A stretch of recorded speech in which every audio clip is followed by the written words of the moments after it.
Hi everyone, and welcome to this week's episode of the Book Chain Project. This week, Michael Mann is interviewing Candy Gourlay, one of the biggest champions of UK children's lit and new voices in the country, in my opinion, an award winner and fantastic champion. So, funny story, normally we do this video and interview live on Instagram TV, and we download the video and I often record a backup. When we did this one, the backup failed and the download failed. So Candy and Michael really awesomely re-recorded their interview over Zoom, and I'm really grateful for that. So thanks to them for taking the time to do their interview twice, and over to them now. 1, 2, 3, 4. Hello and welcome to episode 22 of the Book Chain Project, where authors interview authors. Today I am interviewing Candy Gourlay, author of Ferdinand, and I haven't introduced myself, I am Michael Mann, author of Ghostcloud. Hi Candy, lovely to see you here.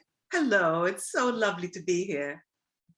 So I'm going to give you a quick bio about Candy before we start. So Candy is the author of, I think, several books, but she has been shortlisted for the Carnegie Medal, the Costas Children's Book Award, and really excitingly, just the other month, she was listed as one of her book, Tall Story, was, and correct me if I'm wrong here, listed as one of the top 100 books in the last 100 years by the Book Trust. How was that? That was really kind of them. I mean, I was there with Anne Frank, and I'm like, I can think of a lot of other books that I think are better than mine that should be in that list, but I'll take it. I'll take it all.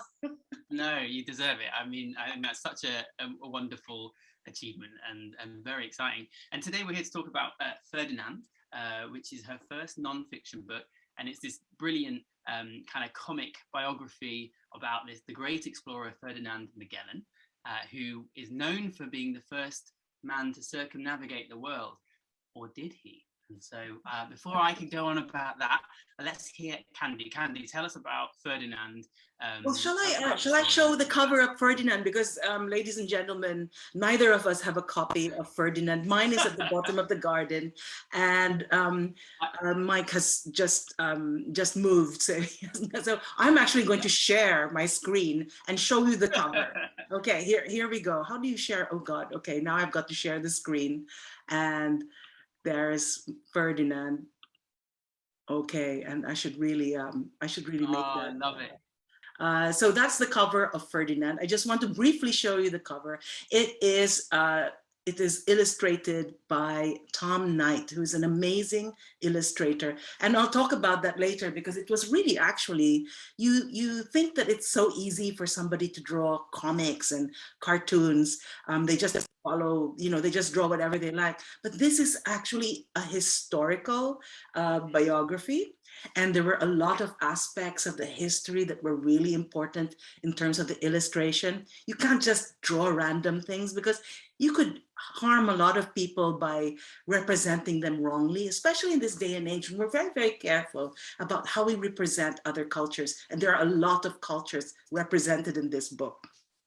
It's brilliant. I love the illustrations, and I think we're going to ask you lots of questions about those. And it might be nice to see a few more of them, actually, if you've got more in your slides. So I forgot to talk about the book. I just showed the cover and talked about the illustration. About the book, then. Let's start. Tell me about the book. Okay, so it's a historical biography of somebody called Ferdinand Magellan. And Ferdinand Magellan, if you've never heard of him, is the guy who is credited with being the first person to sail all around the world. And that is a really cool thing. It was 1521, and imagine the ships in 1521. They were galleons. They didn't have bathrooms. They were quite small. They're smaller than you think they are. If you ever go and look at the old ships that are on display around the tall ships that you can find in this country, you'll be surprised at how small they are. And he did this at a time when people didn't know what was on the other side of the world. He discovered the Pacific Ocean. He thought that if he could cut through the American continent, he was going to arrive in Japan. And when he got through, It wasn't just Japan, it was this massive ocean. And he thought, okay, in a few days, I'm going to arrive in Japan. And he didn't. He arrived in the Philippines, where I came from. And that is why I know about Magellan. And when my publisher said, is there a historical figure that you know a lot about? I know a lot about Ferdinand Magellan, because he was the person who people say discovered the Philippines, where I came from. And that was when we were learning history as children, that was the first thing we were told. The Philippines was discovered by Magellan. How did that, I mean, I'm just really interested. Isn't that, you know, now with hindsight, you must have, when did you start questioning that? And how did it influence the way, not only obviously you chose to write Ferdinand about this person, but yeah, how did it affect the way you wrote it? Well, I accepted it for years. You know, when you're a kid, you just accept that story. And we did things when I was a little girl, like we would do a play about the discovery of the Philippines. And the Philippines has quite a diverse people, and there were some girls who were fairer skinned than others, and they got to play the Spanish colonizers, and the people who were browner than the others got to play the Filipinos. And we had a big battle, because there was a big battle when Magellan came. And I just accepted that that was the beginning of our history. And it was only when I was growing up and I started to think about that time that I realized, hang on a moment, he didn't discover us. We were there. The Philippines was always there. Of course, it wasn't called the Philippines in those days. The Philippines was a lot of islands with a lot of small kingdoms on it. And all those kingdoms were trading with each other. And the kingdoms were trading with other nation states. They were trading with China, with Japan, with, at the time, one of the big cities was somewhere in Malaysia called Malacca. So it was a really vibrant and exciting and multicultural space, and people knew about each other on that side of the world. But the Europeans didn't know that this was all going on the other side of the world. And when Magellan arrived there, he was just astonished. He had never seen people like the people who were there. And so he laid claim to this place. He gave a name to the Philippines. I think he called us like the islands of San Lazaro or something like that. Of course, we didn't call ourselves that. Today, we are called the Philippines because after Magellan came, about 50 years later, more Spanish people came and they properly began to colonize the Philippines. That means they took over and became the rulers of the Philippines. And those Spanish people decided to name us after their king, King Philip II. Philip II was the one who married Bloody Mary. So he was married to the Queen of England. He has a lot to answer for. But and the Armada, or was that later? Anyway, that's the wrong.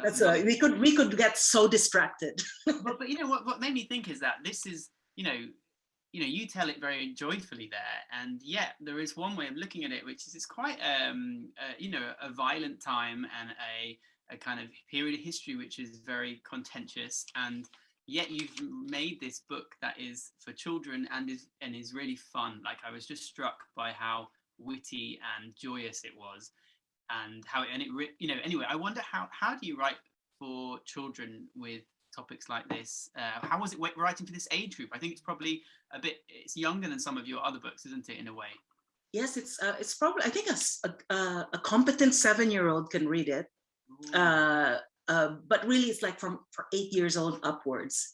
And so you had to think about, well, I was really conscious of some aspects of Magellan's story. So Magellan, when he was a young man, was desperate to become an explorer. At the time, that was like the explorer was the rock star of those days. It wasn't, the children didn't have rock stars to look up to, but they looked up to explorers, because explorers had only just begun sailing off. European explorers had only just begun sailing off and coming back with strange and wonderful things and incredible stories. And so that was what, when Magellan was a little boy, that was what he aspired to be. But the process of exploring also involves a lot of conquering. And so in the time of Magellan, Portugal was one of the greatest kingdoms in the world. And they sent off explorers to all corners of Africa and the Indian Ocean, because they discovered a way to sail around the African continent. And so they discovered all of the kingdoms that lined up on that, on the what is that side? Is that the eastern coast of Africa, which had not been visited by Europeans yet. And they knew about India, they had heard about India, but they didn't know how to sail across the Indian Ocean to see India, because they didn't understand the winds and the currents that blew, and they tried, but they kind of died. It was really hard until they met some Indians who told them, oh, this is what you've got to do. You've got to follow this wind. And so the Portuguese discovered India. And at the time, these people, the Africans, there were many, many kingdoms in Africa. They were very cultured. They were very wealthy. They had gold. They had their own cultures. The Indians had a very rich and many ancient civilizations had existed in India over time. And the Europeans were actually, they were a bit smelly because they didn't bathe enough, and they didn't bring proper presents for all of these kingdoms. An Indian king looked at these Portuguese explorers and said, what are you bringing me? This is nothing, and sent them away. And there were a lot of battles because of that, because they were, but what the Europeans had were guns and technology. They had proper cannons and boats that could sail really fast. And so they were able to conquer the Indian Ocean. And conquering means that they hurt a lot of people and bombed all of these places. And to write it was really, really difficult, because I was thinking of all the children of Indian heritage and children of African heritage who might read my book. Myself, yeah. So yes, well, you don't want to read about yourself the way, because I read a lot of children's books that addressed that Indian Ocean conquering that went on, and they didn't really talk about Indian people and African people like they were people. They were just like, and then they conquered them as if it was a heroic thing to do. And I thought that's not the way it should be. And so I made sure that I put the context of all of this conquering, and you can actually do it quite lightly by, because it's a long time ago. So there are some really fun cartoons of battles that Tom Knight drew. And you think when you look at the pictures, you might just look at it and laugh and think, oh, look at that, that's great. But Tom had to do all the research so that the Indian characters looked Indian enough and the African characters looked African enough. And really careful. Like one of the things that I cared about the illustration was, I'd seen some books where if you draw Black people, they draw them with cross-hatching, because I knew my book would be black and white. And so I asked Tom, please don't do cross-hatching to color the skin of people who are dark, because it really looks like they're dirty. It's really important that we show respect to people of color. And so we use a tint on those people. And I was really pleased with how that came out. I think that's so, I think all that, one thing I was struck was you did give those people a voice, and like you said, lightly, like in the book, you have almost different voices. You have Magellan saying, I discovered the Pacific Ocean, I was here first. And then his little, it's his slave, isn't it? But his like slave and friend say, wait, hold on, and you've got the Vikings there, hold on. And you've got these people questioning it all the time. And I think that's really great, because even in school, I'm a teacher, that whole idea of questioning history and like, is there one answer is a hard thing for kids to sometimes get their head around. That there's not people disagree over this, and I think that's done so well in that book. And also the illustrations are just, like you said, funny. There are bits where loads of people are dying of scurvy and it's gruesome, and at the same time hilarious the way he's done it. And they're just a little bit caricatured, and the dialogue is really witty. You mentioned research, and I know you were probably going to talk about it anyway, but how was that as a fiction writer? How did that feel writing non-fiction? I was really nervous because you look at non-fiction books and wow, how did they do that? And the only thing I know is writing fiction. So I wrote it like fiction. You know, when you write a story, there is a structure. There's a 3-act structure. And I followed the 3-act structure. And you know, bizarrely, Magellan's story actually follows that structure. It is a hero's journey. He is the hero. And he follows this journey. He has this desire at the very beginning. You know, story structure, the hero has a desire. He had this powerful desire to be an explorer. And then he meets all of these obstacles are in his path, and he does meet all of these obstacles. And then you have that moment when he thinks he's won, when he arrives in the Philippines and he discovers that his slave Enrique can speak the language. He thinks, I can do anything I want because they can understand me. And he begins trying to convert them to Catholicism and do all kinds of things that was not in his brief. And you kind of feel for Magellan because he has a lot of setbacks. At the beginning, everybody hates him. When he leaves, he decides not to, he's a Portuguese, but but the Portuguese don't want him. So he defects and becomes Spanish. And when he becomes Spanish, the Portuguese hate him. They do things like smear poo all over the gates of his home, and they terrorize his family. You know, it was not easy what he did. And then when he gets to Spain, everybody hates him because he's Portuguese. So he couldn't win. And his whole journey was terrible. His men didn't trust him, and they did all kinds of terrible things to him. So when he finally gets to the Philippines, which was not called the Philippines in those days, you kind of feel glad, oh, finally there are people who like him. He can speak the language. But then he becomes, you know, he follows that whole hero's journey where what does the hero do? What choices does he make? And he chooses to become this despot. He suddenly thinks, I've got power at last, and I will conquer you. You know, it's completely, it's like a comic. It is a comic book, and then he ends up getting killed because of his pride and his vanity. So it's quite a story. Right, it's very like, it's quite Shakespearean now. You know, say it, that kind of hubris, isn't it? And after all the struggles he's been through, and he is like, he's complex, isn't he? He's not like a hero. He's a bit of an anti-hero at times, but then he's an anti-hero. I quite like Magellan. I hate him and I like him because he suffered and he persevered. But he was also a man of his time in the way he thought about other people. Mind you, though, we wouldn't know anything about Magellan today if it hadn't been for the fact that there was an Italian man who sailed with him. I love this. Go on. Oh, he's my favorite character. His name is Pigafetta. Yeah. And Pigafetta decided that he wanted to sail with Magellan, and Pigafetta's hero was what's the name of that great traveler who wrote the book that everyone the one who went to Kubla Khan, that one. Yes, him. What's his name? Marco Polo. Marco Polo, His hero was Marco Polo, and he thought that he would be someone like Marco Polo.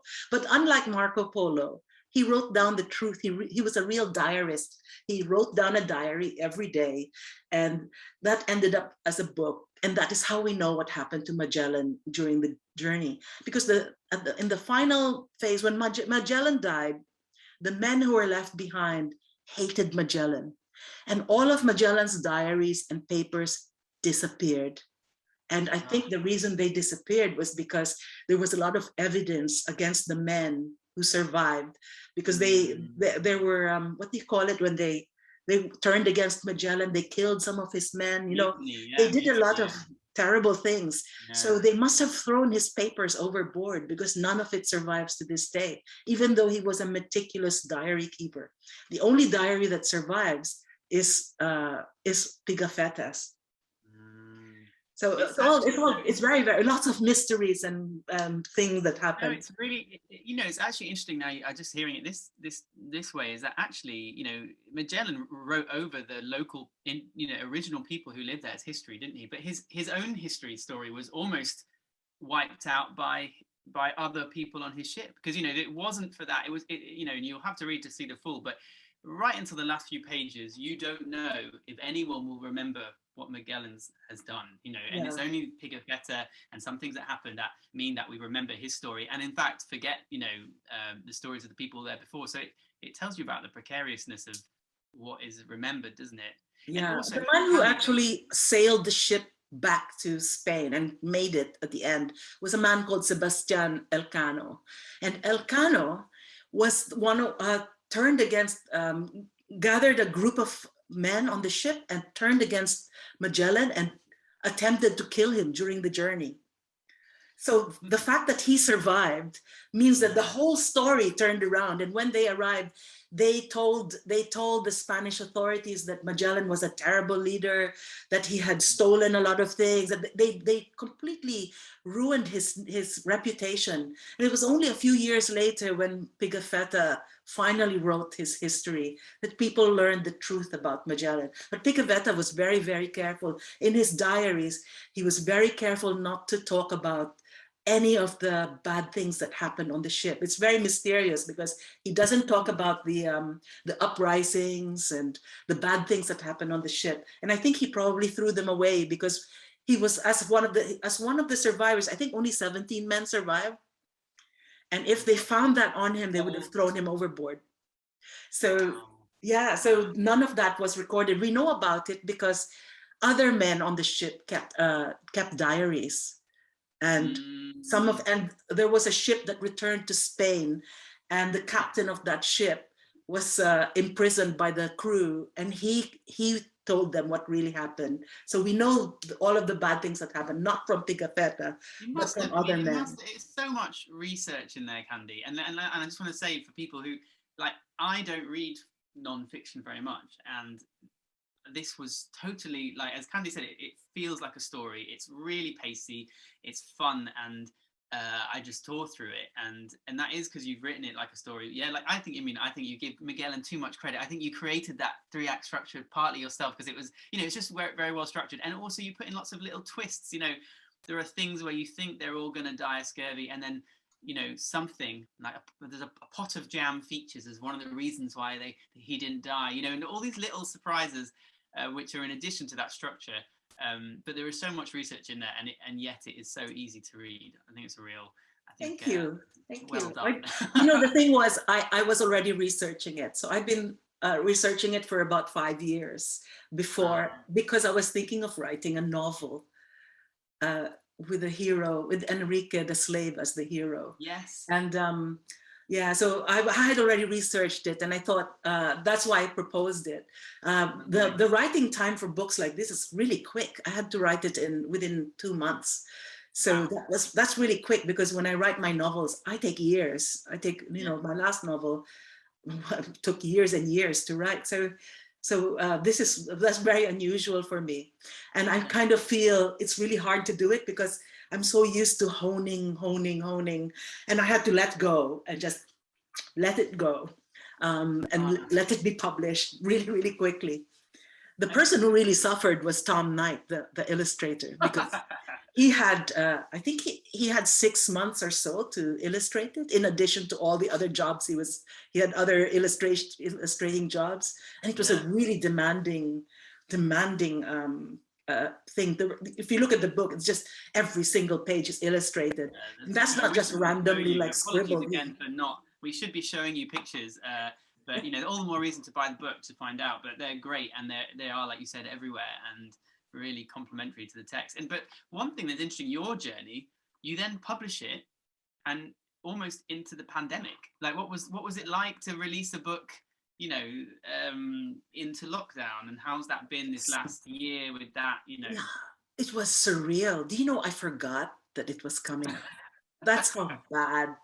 It was so bad, because it just, remember the lockdown, it just felt like you were in a different time and place. And if it had not been lockdown, I would have had a launch, a little party. I was planning actually to have a big party because it was the 10th anniversary of me being an author. So it was quite an important year, and I was thinking, I'll have a big party and make it part of the celebration around Ferdinand. And I had all these plans, and then when the pandemic happened, nothing. And suddenly, when it got published, I was like, oh my God, it's published. What should I do? And you can only go so far with social media. And I realized that, you know, when a book is published, what an author does, especially children's books, is you try to get yourself invited to as many speaking engagements as possible, and do school visits and do all the festivals, and there was none of that. And I thought, well, what I could do is I could make a video. So I made a video of what would have been my talk about Ferdinand, and I tried to sell it at first. I thought, you know, and I think it appeared in several festivals, but that was all really. And it's only this year that I've begun to give talks about the book, and I'm kind of really rusty giving talks. Don't be but it was such a strange time, wasn't it? It was just I didn't really feel like it was really published. I mean, that's what I want, because it was a really strange time, wasn't it? Especially that beginning, because there wasn't even the, you know, things began to emerge like the second lockdown, didn't they? Like where there was the kind of almost people knew you'd have a virtual launch and you would do, you know, blog talk, I don't know, all those things. But you're right, it was a very strange time, and I can imagine that kind of silence would be unsettling. But I'm really glad it's got its second coming, and it's, you know, and you're managing to kind of promote it. Well, you know, the secret is, you know, I met an author a long time ago, and her book had come out like 3 years before, I think, and she didn't know about marketing, and so she just published it and thought it's gonna get discovered, and it wasn't. And then when she realized this, she went on the rampage. So she suddenly, acting as if it had just come out, and everyone thought, oh, this is a new book. She just promoted it, did school visits, appeared in festivals, and I was like, that's what we have to do. We have to keep pretending that our books have only just come out. I mean, in the grand scheme of things, it's only a year as well. You know, Magellan has been gone for hundreds of years, and so it is, you know, it is still new. So it is lucky. It's part of a series. So it's part of a series called First Name, because the idea is comic biographies of famous people that children could get to know on a first name basis. And so because it's a series, it's really kind of marketed at, it's like a horrible histories, but a lot of the marketing is going to be towards schools, because schools would like to have that kind of a collection of those books, you know, that kind of thing. So I think it's not the kind of book that was very, very dependent on book sales in bookshops. But still, you know, it was a weird time. My heart went out to all the people whose books came out last year. It must have been such a horror. Yeah, I'm a teacher, and I think it's just that book, and I'd love to see the other first names one, but like they're a bit of a gift to teachers, I would have thought, because they're just history that is fun and interesting, you know, history that is not always heard. What next? I mean, you know, you've done that book, you've mentioned your last book taking many years to write, you know, what do you see now that we are maybe not emerging from the pandemic? Well, I have a book coming out next year, which is it's a small book for Stripes Publishing. And I'm not sure what the title is, but it's about, it's an illustrated book for younger children. I think for children who have just finished with picture books and are beginning to read longer books. And it's about a little boy who falls, in the Philippines, and there's an earthquake and a crack appears, and he falls into the crack and comes out in a fireplace in London. And then it's all about what happens in between. And it's just a very funny little story. And I just wanted to show like the two cultures meeting. You know, that's always like the theme of my books is always like two cultures colliding. And this is one for 7-year-olds. Oh, I love the sound of it. That's like a theme close to my heart as well. And I love my book, as you know, it's got a magical London in it, so I'm all for appearing in fireplaces. That sounds really exciting. Oh, I love your book, Mike.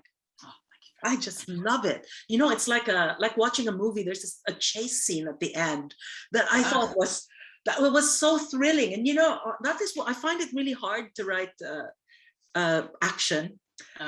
And that just kept me going. Like, you just want to know what happens next.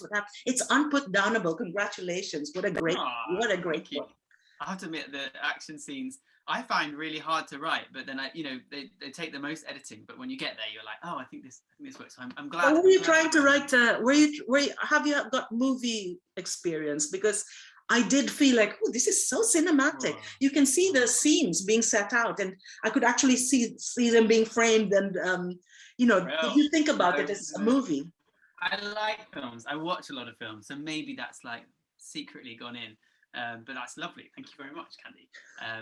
I suppose we've got some quick fire questions for you now, but also anything else you want to. And these don't need to be thoughtful. Okay. What is your writing kryptonite? Like, as in, Superman.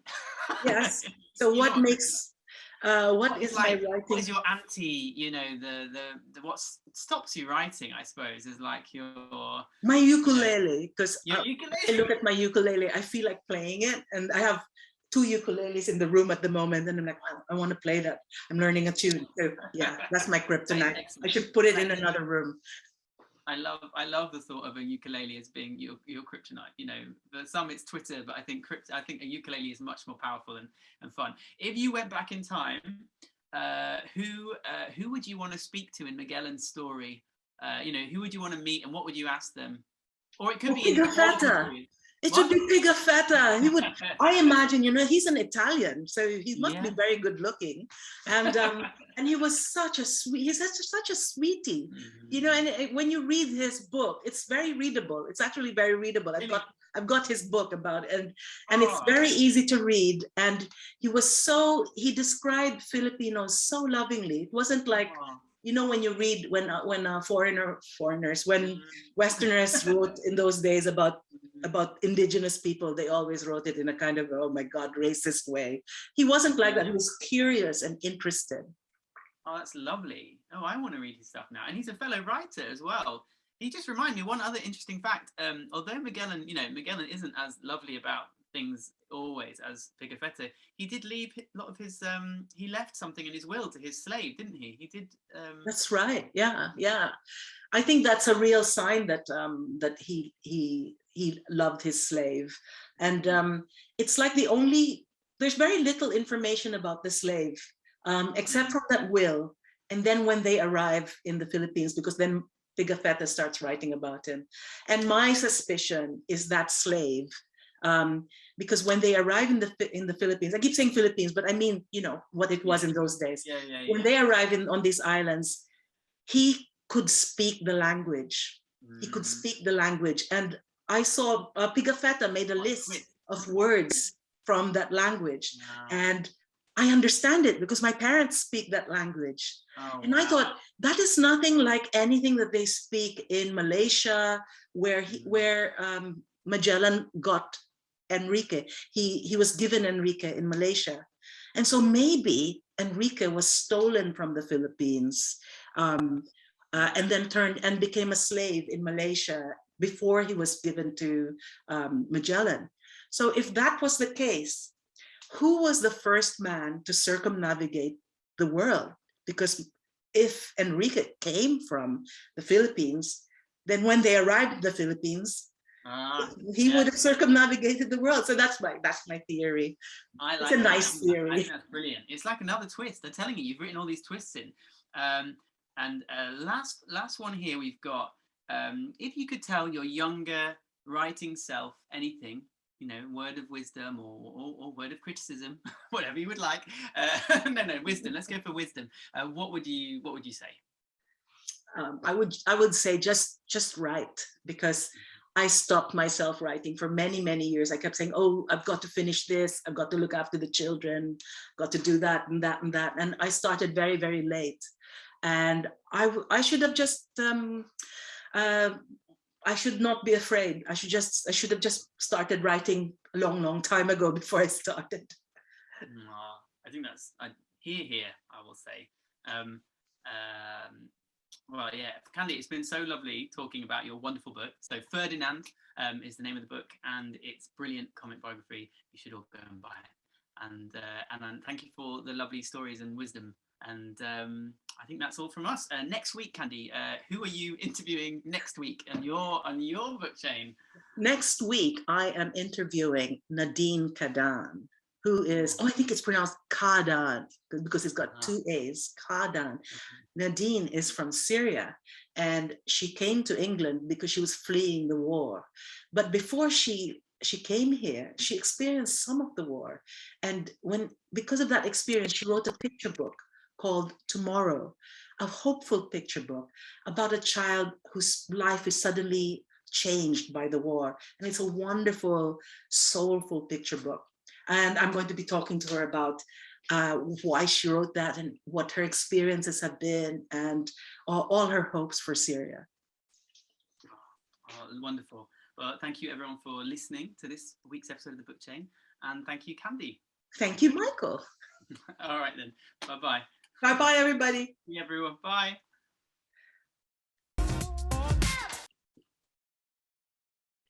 So, Candy, time for your very quick fire questions from the book chain. Okay. 1, as a writer, what would you choose as your mascot or spirit animal? An octopus. I need all the arms. Excellent. I agree. 2, if you could only eat one meal and drink one drink for the rest of your life, what would it be? I don't know. Nothing. Okay. I have the answer. Sinigang na salmon sa miso.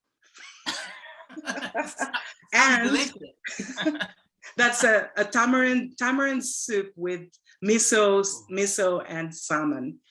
And I would have for my drink Diet Coke. Excellent. I love tamarind. I'm down with that. I'm down. 3, Marvel or DC? Marvel. Excellent. 4, Bugs Bunny or Mickey Mouse? Oh no, I'm gonna have I grew up with Japanese cartoons, so it's gonna be Voltes 5. Oh, excellent. I love Japanese cartoon. 5, last question. What 3 books would you take with you to a desert island? Well, I would have to take the books that I read over and over again when I'm writing. And one of those is Beloved by Toni Morrison. Another one is The White Darkness by Geraldine McCaughrean. And then the third one would be, it would have to be something. Oh, I know. It's going to be Sean Tan. What's his new book? Hang on. What's it called? Rules of the Summer by Sean Tan. Oh, lovely. I have not read any of those, and I know I need to now, so it sounds amazing. I read them over and over again. Ooh. I've read them so many times. That sounds amazing. I'm there. They're on my to be read. All right, thank you so much, and good night. Thank you very much. Thanks, Candy. Thanks, Michael. I hope you enjoyed that interview, and thanks, Candy, for all the extra added edits that you did to the video when you pulled it together for us. I really appreciate it. Next week, Candy is interviewing Nadine Kadan, whose picture book Tomorrow tells the story of a young child experiencing war and has been translated, and it's beautiful, and you'll really enjoy hearing about it and their experiences, both Candy and Nadine, with diversity in literature and bringing new voices to young children across the spectrum. Now, Nadine has also been involved in the Walk with Amal, which is a beautiful storytelling piece involving puppets crossing the world and coming here to the UK to seek asylum. It's a beautiful story, and check out Walk with Amal to find out more about it. Until then, I'll see you.